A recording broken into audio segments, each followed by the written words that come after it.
میں طاہر بھائی سے گزارش کرتا ہوں کہ خادم فیض رسالت ماب کمیٹی جناب میر سعادت علی سیفان بندہ نواز صاحب کی گلپوشی فرمائے۔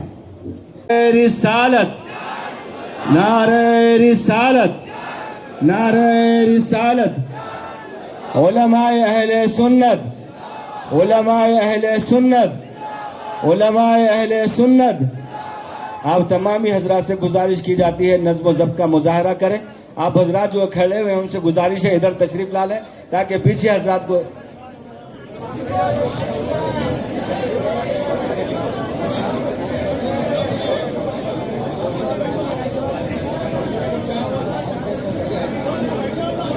تمام حضرات سے گزارش ہے نظم و ضبط کا مظاہرہ کریں۔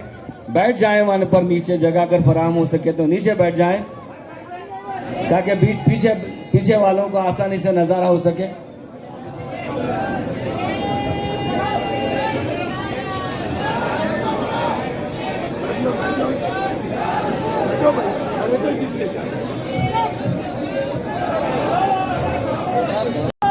یا رسول اللہ، یا رسول اللہ، مرحبا مرحبا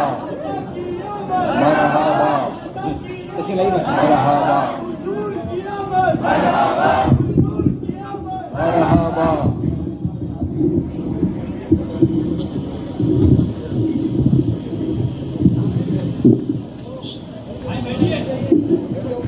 والعاقبۃ للمتقین والصلاة والسلام علی سید الانبیاء والمرسلین وعلی آلہ واصحابہ الطیبین الطاہرین، اما بعد فاعوذ باللہ من الشیطان الرجیم، بسم اللہ الرحمن الرحیم۔ هو الذی ارسل رسولہ بالہدی ودین الحق لیظہرہ علی الدین کلہ۔ ہے کہ گمان نقص جہاں نہیں، یہی پھول خار سے دور ہے، یہی شمع ہے کہ دھواں نہیں۔ میں نثار تیرے کلام پر، ملی یوں تو کس کو زبان نہیں۔ وہ سخن ہے جس میں سخن نہ ہو، وہ بیاں ہے جس کا بیاں نہیں۔ فصحا عرب کے بڑے بڑے، تیرے آگے یوں ہے دبے لچے۔ کوئی جانے منہ میں زبان نہیں بلکہ جسم میں جان نہیں۔ وہی لامکاں کے مکیں ہوئے، سر عرش تخت نشیں ہوئے۔ یہ نبی ہے جن کے ہے یہ مکان، وہ خدا ہے جس کا مکان نہیں۔ کروں تیرے نام پہ جاں فدا، کروں تیرے نام پہ جاں فدا، یا رسول اللہ کروں تیرے نام پہ جاں فدا۔ نہ بس ایک جاں دو جہاں فدا، دو جہاں سے بھی نہیں جی بھرا۔ کروں کیا کروڑوں جہاں نہیں دو جہاں سے بھی جی بھرا۔ کروں کیا کروڑوں جہاں نہیں۔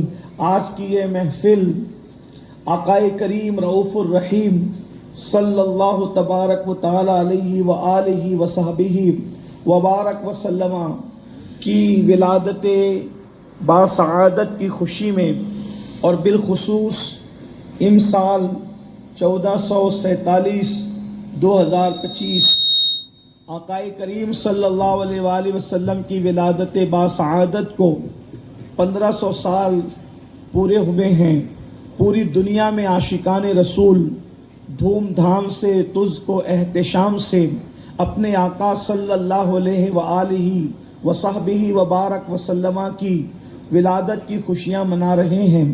آج ہماری اس محفل میں بہت سارے بڑے بڑے علماء، خطبہ، زعماء، دانشور، آپ نے سب کے خطابات، ملفوظات سماعت کر لیے ہیں، اور اب مجھ بے مایا کی باری ہے۔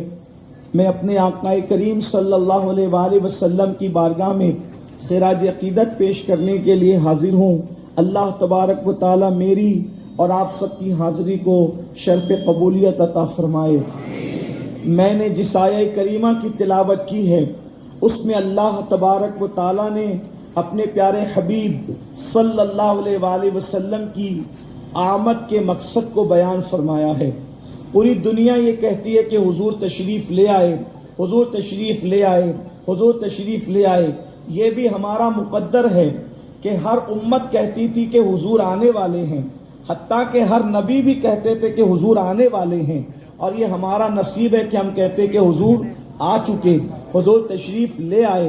کتنے نصیب کی بات ہے جس کے آنے کے حوالے سے سب منتظر تھے، اور وہ منتظر، لیکن ہم لوگ الحمدللہ وہ مقدر والے لوگ ہیں کہ آقا کریم صلی اللہ علیہ وآلہ وسلم کی آمد ہو چکی ہے، اور پھر ہم وہ نصیب والے لوگ ہیں کہ 1500 سال حضور علیہ السلام کی ولادت کو ہوئے، ہم حضور علیہ السلام کی ولادت کا جشن منا رہے ہیں۔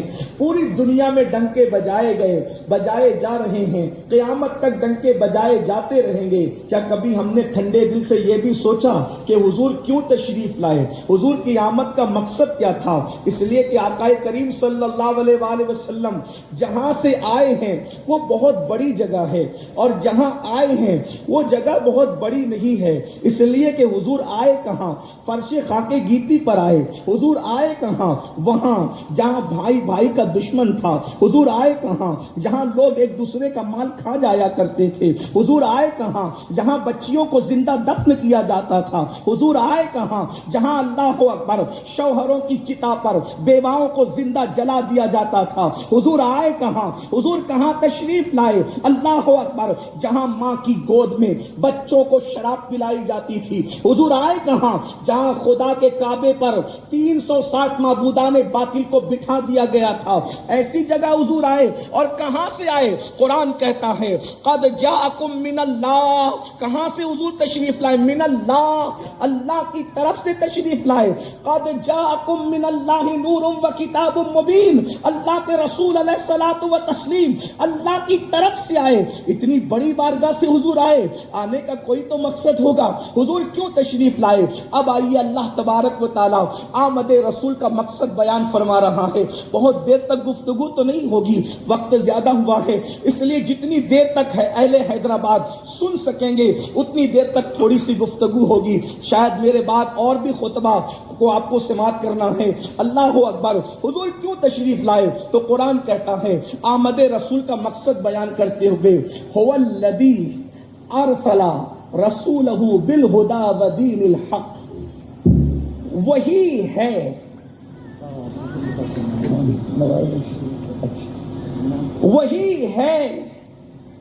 جس نے بھیجا۔ کس نے بھیجا یہاں ذکر نہیں ہے، اور مقام پر اللہ تبارک و تعالیٰ نے اس ہو کے ساتھ اللہ کا بھی ذکر کیا، اپنا نام اس میں ذاتی بیان کیا، جیسے ہو اللہ احد، وہ ہے اور اللہ ایک ہے، بتایا۔ وہاں اپنا اس میں ذاتی بیان فرمایا، پھر ایک مقام پر فرمایا هو اللہ الذی لا الہ الا ہو۔ اس طریقے سے بہت ساری آیتوں میں ہے، اس ہو کے ساتھ اللہ نے اپنے اس میں ذاتی کو بیان فرمایا۔ لیکن یہاں اب اللہ رب العزت اپنے نام کو بیان نہیں کر رہا ہے، بلکہ کیا فرما رہا ہے؟ وہی ہے جس نے بھیجا۔ کس کو بھیجا؟ اپنے رسول کو بھیجا۔ اور کس لیے بھیجا؟ دین حق لے کر کے بھیجا۔ اب آیت کی آگے کی گفتگو بعد میں ہوگی، لیکن یہاں میں آپ کو تھوڑی سی توجہ دلاؤں۔ اللہ اکبر، ذرا غور کرے، جب بھی کوئی بندہ اپنے آپ کو منوانا چاہتا ہے، جب بھی کوئی بندہ اپنے آپ کو، بندے کی بات کر رہا ہوں، جب بھی کوئی بندہ اپنے آپ کو منوانا چاہتا ہے تو وہ کسی بڑی ہستی کے ذریعے سے اپنا تعارف کراتا ہے۔ مثال کے طور پر کوئی کہتا ہے کہ میں غریب نواز کا بیٹا ہوں، اس لیے کہ مجھے نہ دیکھو بلکہ غریب نواز کو دیکھو، کہ غریب نواز کو دیکھو گے تو پھر تم مجھے مان لو گے۔ یہ لوگ اپنے آپ کا تعارف کراتے ہیں، کوئی بری بات نہیں ہے۔ بڑوں کے ذریعے سے اپنے آپ کو منوانے کا تعارف کرانے کی روایت یہ کوئی نئی نہیں ہے، بلکہ یہ پرانی روایت ہے۔ اللہ اکبر، یہ کوئی بدعت نہیں ہے، یہ شریفوں کی سنت ہے، یہ شرفاء کا طریقہ ہے۔ اس لیے کہ جو بڑے رکھتے ہیں وہی تو بڑوں سے اپنا تعارف کراتے ہیں۔ یہ اور بات ہے، کچھ لوگ سلف نہیں رکھتے مگر اپنے آپ کو سلفی کہتے ہیں، اس لیے کہ جس کے سلف ہے وہی تو سلفی سلفی ہوں گے، اور جس کا کوئی سلف نہیں ہے اس کا کوئی سلفی وہ سلفی کیسے ہو سکتا ہے؟ اصل سلفی تو ہم ہیں، اس لیے کہ ہمارے پاس اسلاف موجود ہے جو 1857 کے بعد آئے۔ وہ سلفی کیسے ہو سکتے ہیں؟ جس کا کوئی سلف نہ ہو وہ سلفی کیسے ہو سکتا ہے؟ اصلی اور حقیقی سلفی تو وہ ہیں جن کے پاس سلف موجود ہے، امام اعظم جیسا، امام شافعی جیسا، امام مالک جیسا، امام احمد ابن حنبل جیسا، غوث الاعظم دستگیر جیسا، غریب نواز جیسا، احمد کبیر رفاعی جیسا، بابا شرف الدین جیسا۔ ایسے سلفی، ایسے سلف نہ ہو،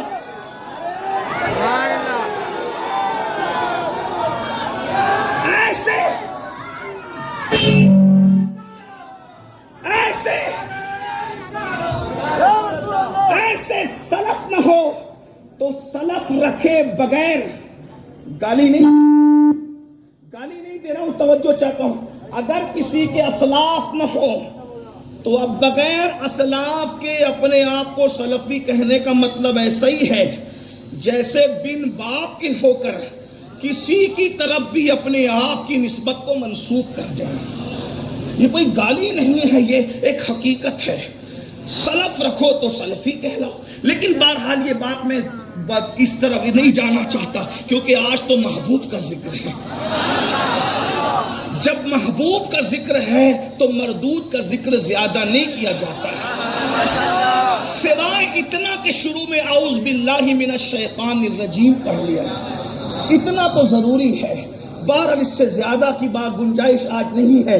تو بڑوں کے ذریعے سے اپنا تعارف کرانا اور اپنے آپ کو منوانا یہ کوئی بری بات نہیں ہے۔ کوئی کہتا ہے میں غوث اعظم کا بیٹا، یعنی منوانے کے لیے بڑے ناموں کا، کیونکہ تعارف کرانے والا جانتا ہے کہ جب میں اسلام سے اپنے آپ کو پیش کروں گا تو میرا انکار نہیں ہوگا، مجھے مانا جائے گا۔ کیوں؟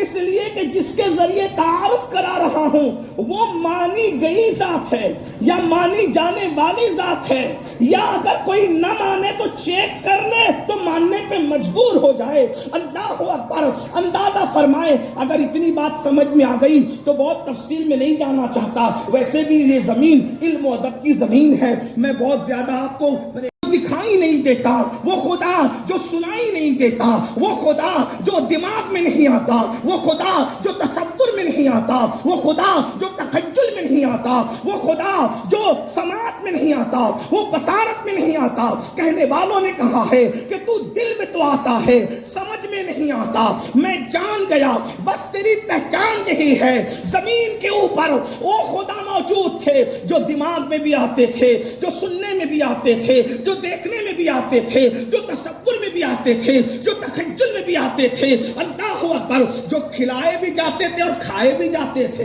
اللہ اکبر! جو پہنائے بھی جاتے تھے اور پیروں تلے کچلے بھی جاتے تھے، جو سجائے بھی جاتے تھے اور جو ہٹائے بھی جاتے تھے۔ لیکن تصور الہی وہ ہے کہ جو خریدا جائے وہ خدا نہیں ہوتا۔ یاد رکھنا، اچھی طرح یاد رکھنا، یہ نصیب کی بات ہے کہ کسی کو وہ خدا ملا جو بازار میں بکتا ہے اور کسی کو وہ خدا ملا جو بکتا نہیں بلکہ خریدتا ہے۔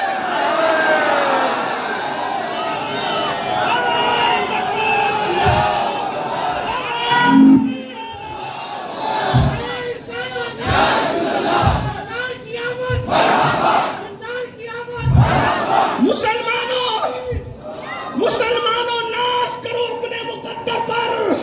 تم بازار میں بکنے والے خدا کو نہیں مانتے، تم اس خدا کو مانتے ہو جو خریدتا ہے۔ اور کیسے خریدتا ہے؟ ہر بازار سے نہیں خریدتا، صرف بازار مصطفیٰ سے خریدتا ہے۔ وہ خدا کی شان کیا ہے جو مصر اور شام اور یمن کی منڈیوں کا خریدار نہیں ہے، جو صرف بازار مصطفیٰ کا خریدار ہے۔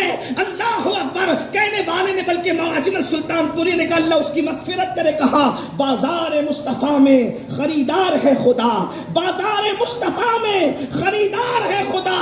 کتنا ہنسی حجاز ہے بازار مصر سے، کتنا ہنسی حجاز ہے بازار مصر سے تڑپا دیا کسی نے، مدینے کے ذکر سے آزاد ہو گیا ہوں، دو عالم کی فکر سے جب سے ملا ہے دامن آل رسول کا، بے فکر ہو گیا ہوں شفاعت کی فکر سے۔ کس شان سے خریدتا ہے میرا اللہ؟ خود کہتا ہے ان اللہ اشترى من المؤمنین انفسهم واموالهم بان لهم الجنہ، بے شک اللہ نے خرید لیا ہے مومنوں کی جانوں کو اور ان کے مالوں کو، کس کے بدلے؟ کرنسی کیا ہے؟ ہائے ہائے، مال لیا تمہارا، کیا جان لی، مال لیا اور کیا دیا؟ جنت۔ لیکن بازار کی توجہ کریں، خدا خریدتا صرف بازار مصطفیٰ سے۔ اب جو بازار مصطفیٰ میں بکے گا اسی کا خریدار خدا ہوگا۔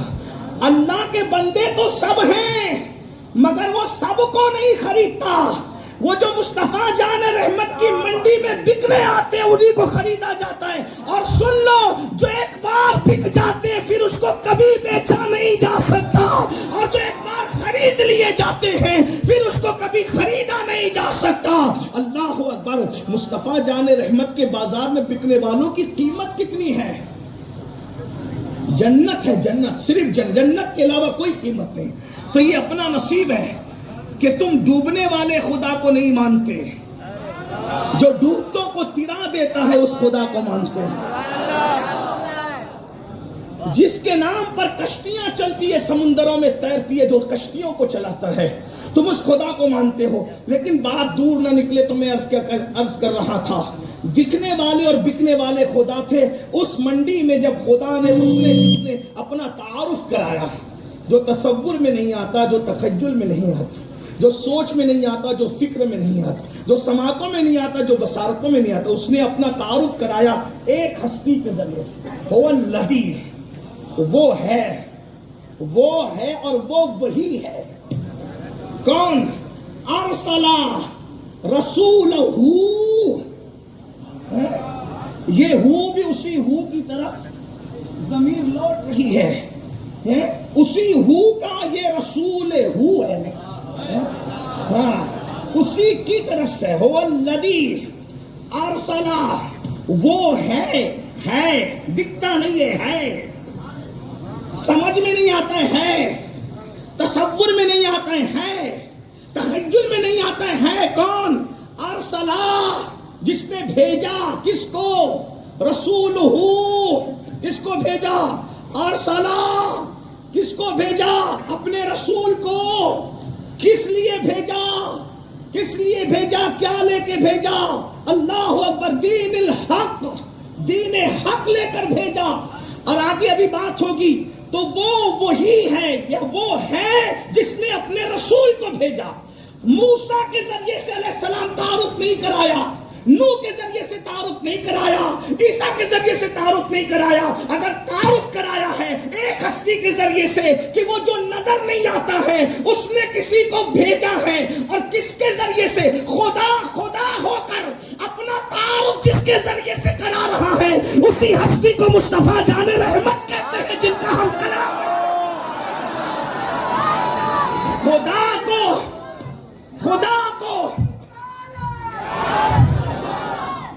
بھائی نعرہ لگاؤ تو عاشقوں کے، یا تو نہ لگاؤ تو پھر سب ایک ساتھ لگاؤ۔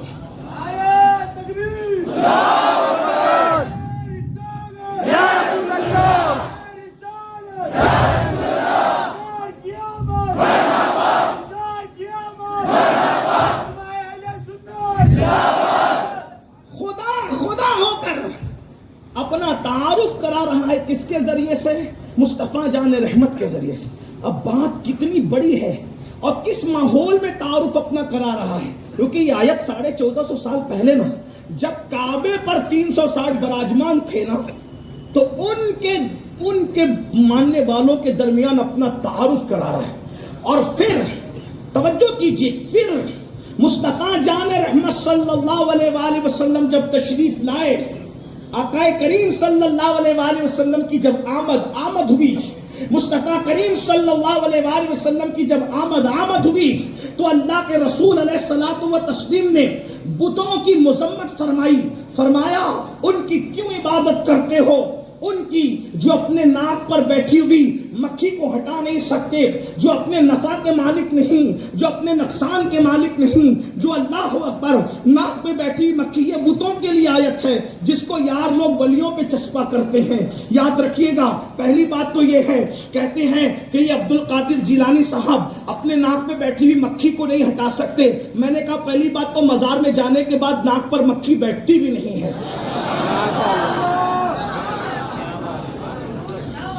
ناک پر مکھی تو مزار میں جانے کے بعد شرابی کی ناک پہ نہیں بیٹھتی، بے نمازی کی ناک پر نہیں بیٹھتی، تو جس نے 40 سال تک کے عشاء کے وضو سے فجر کی نماز پڑھی ہے اس کی ناک پر مکھی کیسے بیٹھ سکتی؟ یار لوگوں کو پھر سے عاشقوں کے پاس جو صاحب قرآن کے قریب ہے اور باب مدینۃ العلم سے جن کو علم کا فیضان ملا ہے، ان سے آ کر تفسیر قرآن سیکھنا چاہیے، تو وہ یہ غلطی کبھی نہیں کریں گے کہ بتوں والی آیت ولیوں پر چسپا کریں گے۔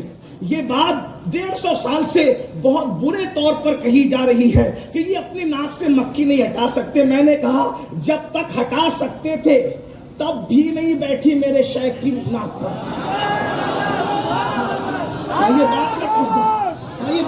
میں بات کہہ دوں اپنی طرف سے نہیں، میں نے یہاں بہت سارے خطبہ علماء موجود ہیں، اور اخیر میں ہمارے بھائی اخیر میں آئے سید کلیم اللہ حسینی صاحب، وہ بھی ایک جلسے میں شریک ہو کر آئے۔ یہ سب بزرگوں، یہ بڑے بڑے خطبہ علماء موجود ہیں۔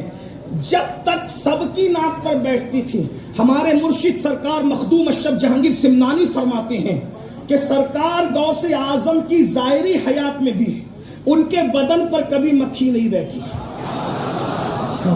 آپ کہتے ہیں کہ وہ ہٹا نہیں سکتے، میں نے کہا قدرت نے کبھی بیٹھنے نہیں دیا، قدرت نے کبھی بیٹھنے نہیں دیا۔ سبحان اللہ۔ مقام محبوبیت جب کسے نصیب ہوتا ہے تو پھر مکھیاں بھی نہیں بیٹھتی، پھر مچھر بھی نہیں کاٹتے، یہ الگ سا عنوان ہے۔ بہرحال عرض یہ کر رہا تھا، بات دور نکلی۔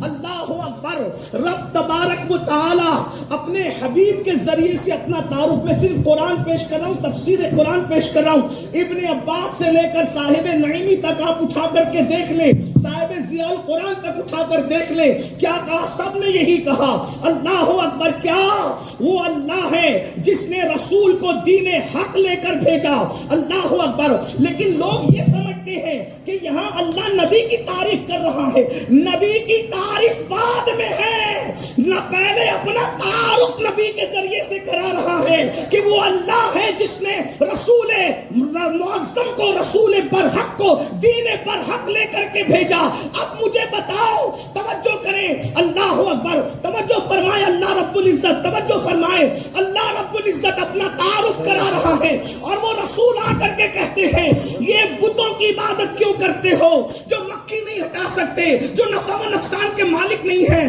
حضور نے ان کے عیب گنائے، قرآن میں ان کے عیب گنائے گئے۔ اب آپ سے پوچھتا ہوں، جب یہ عیب نبی بیان کر رہے تھے، جب یہ نبی عیب بیان کر رہے تھے تو ہونا کیا چاہیے تھا یا ہوتا کیا؟ معاذ اللہ ثم معاذ اللہ، بلکہ ہونا نہیں چاہیے تھا، لیکن بظاہر یہ کہ لوگ کہیں گے کہ اگر نبی بتوں کی مذمت فرما رہے ہیں، نبی بتوں کے معبودان باطل کے عیب بیان فرما رہے ہیں، تو پلٹ کر کے ظالم کیا کریں گے؟ یہی کریں گے نا، لوگ یہ کہتے ہیں کہ یہی کریں گے نا کہ وہ ان کے خدا کے عیب بیان، تم ان کے خدا کے عیب بیان کرو گے، وہ پلٹ کر تمہارے خدا کا عیب بیان کرے گا، یہی تو ہوگا بھائی، ایسے ہی تو ہوگا۔ لیکن تاریخ گواہ ہے، کسی بھی سیرت نگار نے یہ نہیں لکھا کہ جب رسول اللہ نے ان کے خداؤں کے عیب بیان کیے تو مکہ کے گنڈوں نے پلٹ کر میرے خدا کا عیب بیان کیا۔ اللہ اکبر، کیوں بیان نہیں کیا؟ کبھی سوچا آپ نے؟ کبھی سوچا کیوں بیان نہیں کیا؟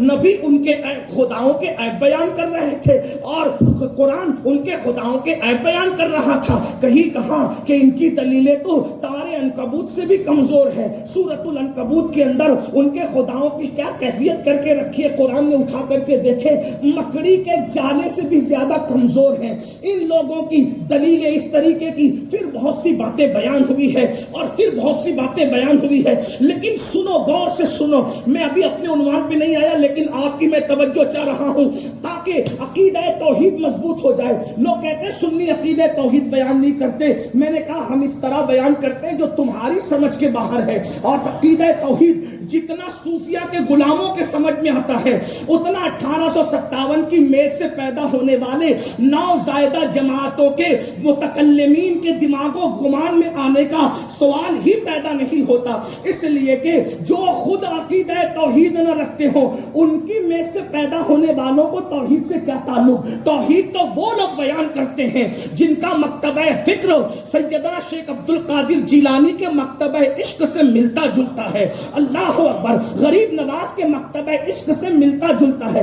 جب تک مکتبہ فکر مکتبہ عشق سے کنیکٹ نہیں ہوگا توحید سمجھ میں نہیں آ سکتی. اسی لیے شاہ نیاز بے نیاز نے کہا تھا اللہ اکبر. بات کیا کسی اور نے کہا تھا یاد نہیں, ابھی بات پتہ چل جائے گی. کیا کہا تھا؟ کہا تھا کہ عقل کے میکدے سے اٹھ, عشق کے عقل کے مکتبے سے اٹھ, عشق کے میکدے میں آ.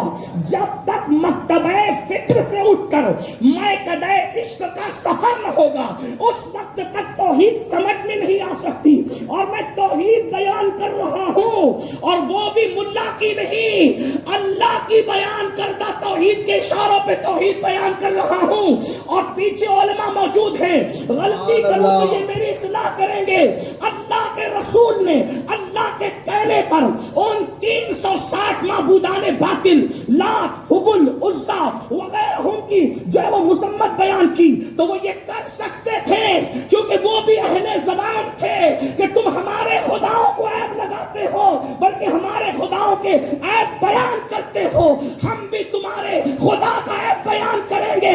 مگر وہ گنڈے باوجود کے صاحب زبان ہونے کے, صاحب قلم ہونے کے اور اللہ اکبر اپنے آپ کو گھمنڈ سے عربی کہہ کر ساری دنیا کو عجمیت کا تانا دینے کے وہ کچھ بیان نہ کر سکے.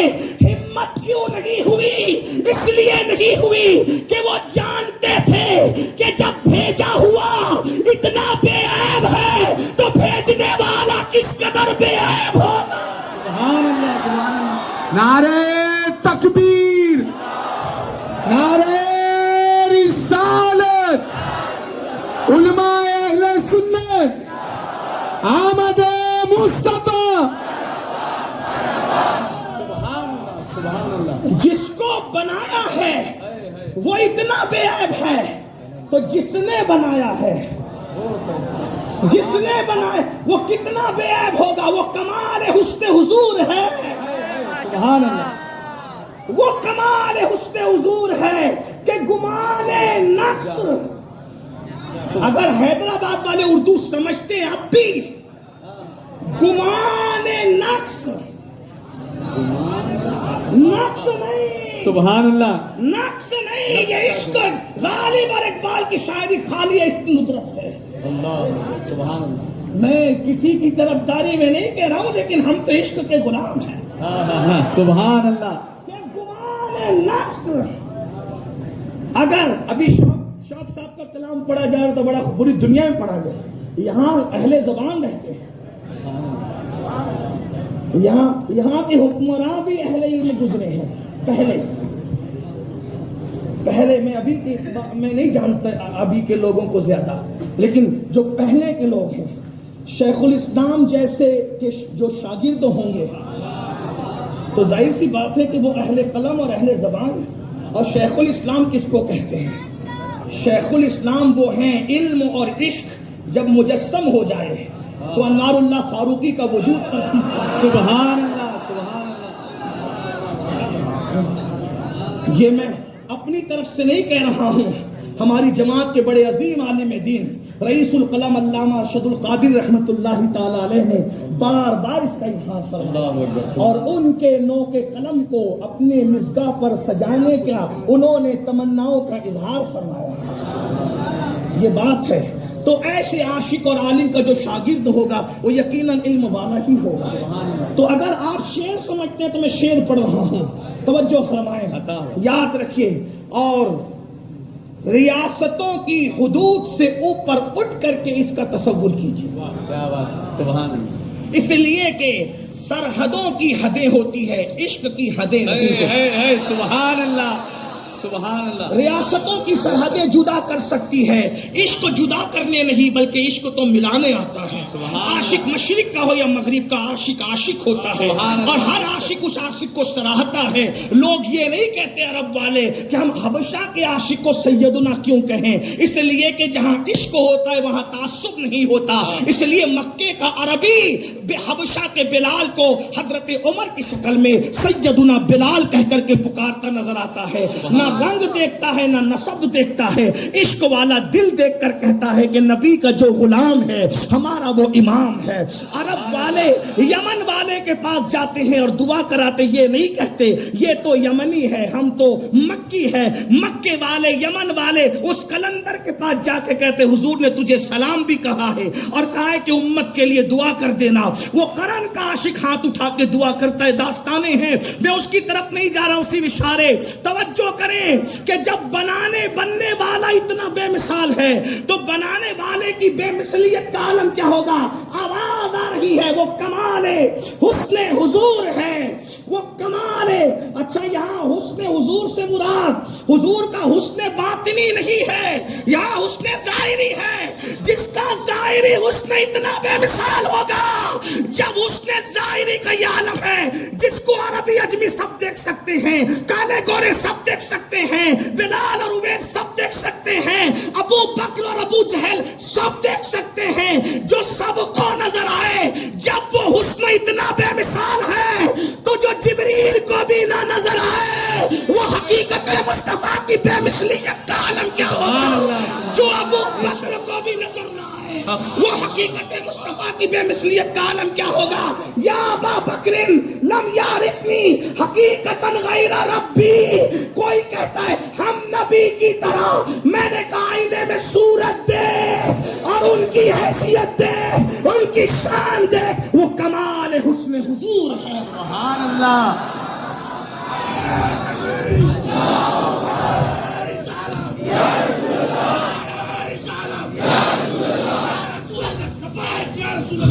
ایک نعرہ لگا دے، سارے نعرے سے مٹائے، محمد ہمارے، ہاتھ اٹھا کے محمد ہمارے، محمد ہمارے، محمد ہمارے۔ کس کا کلمہ پڑھتے ہو بھول گئے، اسے بھول گئے نا؟ وہ کمال حسن حضور ہے۔ حسن ہی کمال ہوتا ہے، حسن بھی کمال ہوتا ہے، لیکن جب حسن کا کمال ہو، اگر میں اہل علم اور اہل عشق کے مرج البحرین پر بیٹھ گیا ہوں اللہ، تو پھر ذرا دیکھیے نا، اہل منبر کی بھی دعائیں چاہتا ہوں۔ حسن خود ہی کمال ہوتا ہے، حسن اپنے آپ میں خود ہی کمال، لیکن جب حسن کو کمال مل جائے وہ کمال حسن حضور ہے، وہ کمال حسن حضور ہے کہ گمان نقص جہاں نہیں، جہاں نقص تو نقص ہے، نقص کا گمان بھی نہ ہو سکے۔ تاج محل خوبصورت ہے لیکن نقص کا گمان ہوتا ہے کہ یہ مینار ٹیڑھا کیوں ہے، گمان نقص ہے۔ پھول خوبصورت ہے لیکن کانٹے دیکھ کر گمان نقص ہوتا ہے، کانٹے کیوں؟ حکمت بیان ہو جائے تو پھر وہ نقص اگرچہ ختم ہو جاتا ہے۔ کوئی کہنے والوں نے کہا تھا کہ کانٹے ہی تو کرتے ہیں پھولوں کی حفاظت، پھولوں کو بچانے کوئی مالی نہیں جاتا، جب یہ پتا چلتا ہے تو وہ عیب بھی ختم ہو جاتا ہے۔ لیکن نقص تو سمجھ، گمان تو ہوتا ہے نا، چاند میں دھبے ہیں، یہ نقص گمان ہوتا ہے، لیکن کیوں ہے؟ جب یہ پتا چلتا ہے تو وہ گمان اگرچہ ٹوٹتا ہے، لیکن گمان تو ہے، مگر وہاں گمان بھی نہیں ہے۔ وہ کمال حسن حضور ہے کہ گمان نقص جہاں نہیں۔ اب دیکھیے خود تشریح آ رہی ہے، یہی پھول اگر یہی عربی میں ہوتا تو یہی کہا جاتا کہ بھائی، پھر حسر کے ساتھ کہا جا رہا ہے کہ یہی اور صرف یہی، وہی، یہی پھول، صرف یہی پھول۔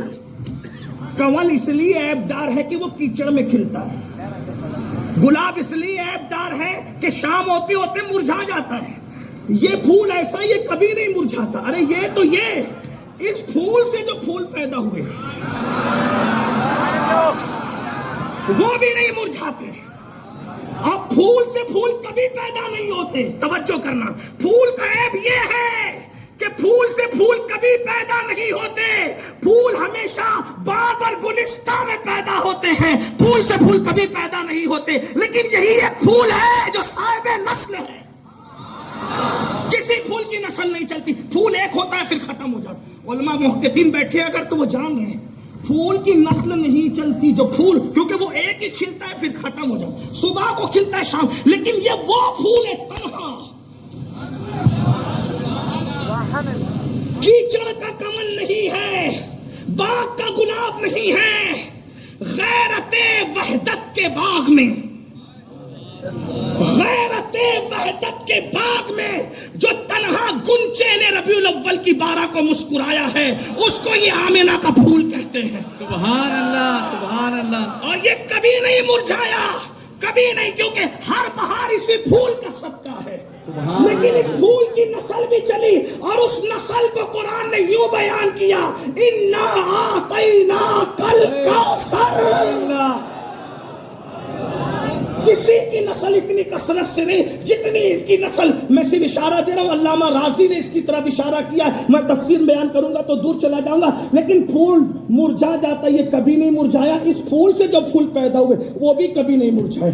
کہنے والے نے کہا محمد مصطفیٰ کے باغ کے سب پھول ایسے ہیں. سبحان اللہ. محمد مصطفیٰ کے باغ کے سب پھول ایسے ہیں, یہ بن پانی کے تر رہتے ہیں, مرجھایا نہیں کرتے. سبحان اللہ.